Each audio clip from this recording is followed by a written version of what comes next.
You're rocking with the Angry NFC East, where we talk about the four teams that make up the NFC Beast. Whether you represent the Eagles, Giants, Commanders, or Cowboys, it's that raw and uncut happening now, boys. So let's get it. What's going on, NFC East fans? What's going on to my Commanders fans? What's going on to my Eagles fans? What's going on to my Giants fans? And definitely what's going on with my Dallas Cowboys fans? But NFC East fans, this video is for the Washington Commanders fans. All right, Commanders fans, it's not looking good for Washington Commanders wide receiver Terry McLaurin's long-term contract with the team. According to Yahoo Sports, the team is dragging their feet when it comes to getting their true threat at the wide receiver position paid. So let's go ahead and go over to the article from Yahoo Sports so I can give y'all my raw and uncut on the subject. All right, Commanders fans, we're over here on Yahoo Sports, and the headline to the article reads, Terry McLaurin reportedly frustrated with lack of progress toward long-term contract with the Commanders. All right, the article goes on to read, tensions between wide receiver Terry McLaurin and the Washington Commanders over his contractual frustrations continue to heat up as he seeks a long-term contract with the team. On Thursday, NFL insider Jordan Schultz reported that the 29-year-old has made it clear to the team that he is frustrated with the lack of progress on a long-term deal. Schultz previously reported that McLaurin left in the middle of OTAs after initially reporting to them. Whether he will be at the Commanders minicamp from June 10th to June 12th remains unknown. McLaurin is headed into the final year of his current contract after getting selected by Washington in the third round of the 2019 NFL Draft. He signed a 3-year rookie extension worth $68 million in 2022. The friction between him and the organization came after catching 82 passes for 1,096 yards and a career-high 13 touchdowns to clinch his second Pro Bowl nod this past season with rookie quarterback Jaden Daniels. After an impressive campaign, McLaurin witnessed his team acquire Deebo Samuel and his $23.8 million salary cap in a trade from the San Francisco 49ers in exchange for a 2025 fifth-round pick. Samuels tallied 51 catches for 670 yards and 3 touchdowns in his sixth and final year with the 49ers. Samuel joins McLaurin and veteran Noah Brown as the presumptive starters ahead of 2025. The Commanders went 12-5, advancing to the NFC Championship game before losing to the eventual Super Bowl champion Philadelphia Eagles. All right, Commanders fans, if you're new to this, this is how we do this. Y'all ready for this raw and uncut? Y'all ready? Let's get it. All right, Washington, don't start your Jerry Jones stuff over there now. Don't start acting like Jerry Jones in the front office when we've been praising you and giving you adulations for the moves that you had made last year. Don't start now.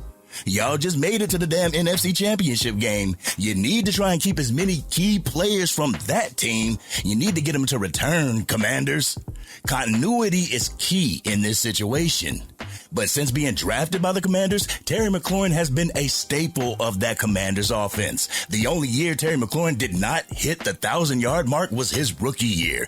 Every year after that, he had over 1,000 yards, no matter who was at the quarterback position. Terry McLaurin, from an outsider perspective, looks to be the heart and soul of this Washington Commanders team. Players like this need to be extended. Since entering the league in 2019, Terry McLaurin has led the Washington Commanders wide receiver room in receiving yards to date. This is your wide receiver one, Commanders fans. This is the one of the 3 major positions you need to get secured so they can participate in minicamp and in training camp. CeeDee Lamb held out for my Dallas Cowboys waiting for his payday, and he's gone on record as saying that he regrets it and he should have been there with his men. We don't want this to happen to Terry McLaurin now, do we? But Commanders fans, from the outside looking in, I feel that Terry McLaurin will eventually get paid. They can't go on without him. They can't afford to go into the season without him. I mean, this man had 117 targets and only 4 drops last year. The Washington Commanders can't afford to go into the 2025 season with McLaurin holding out and an uncertain Michael Gallup, Noah Brown, a second-year Luke McCaffrey, an aging Deebo Samuels, and a Olamide Zaccheaus as their wide receiver group. That's not going to work. They're going to need their wide receiver 1. So I feel if it's not during mini camps or training camp, that Terry McLaurin will eventually get paid before the 2025 season starts. For some reason, with these front offices, it's always a waiting game. Trust me, as a Cowboys fan, I definitely know. But let me find out that Dan Quinn brought some stupidity from the Dallas Cowboys front office to the Commanders front office. Let me find out he tainted the Commanders like that, because y'all looked good last year.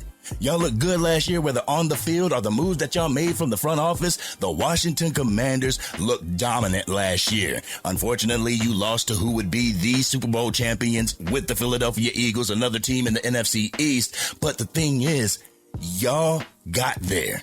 You showed the Dallas Cowboys how to pick your organization from the ground up, get new management, get new coaches, get a new quarterback, and make it to the NFC Championship. I feel the Washington Commanders really don't have anything to worry about as long as they sign Terry McLaurin, as long as they sign that staple in the locker room. Because right now, Terry McLaurin is not just a wide receiver 1. He is your role model. He is your leader. He is the leader of that organization. Well, Jaden Daniels is actually taking that over right now in the process of doing so, but Terry McLaurin is a close second.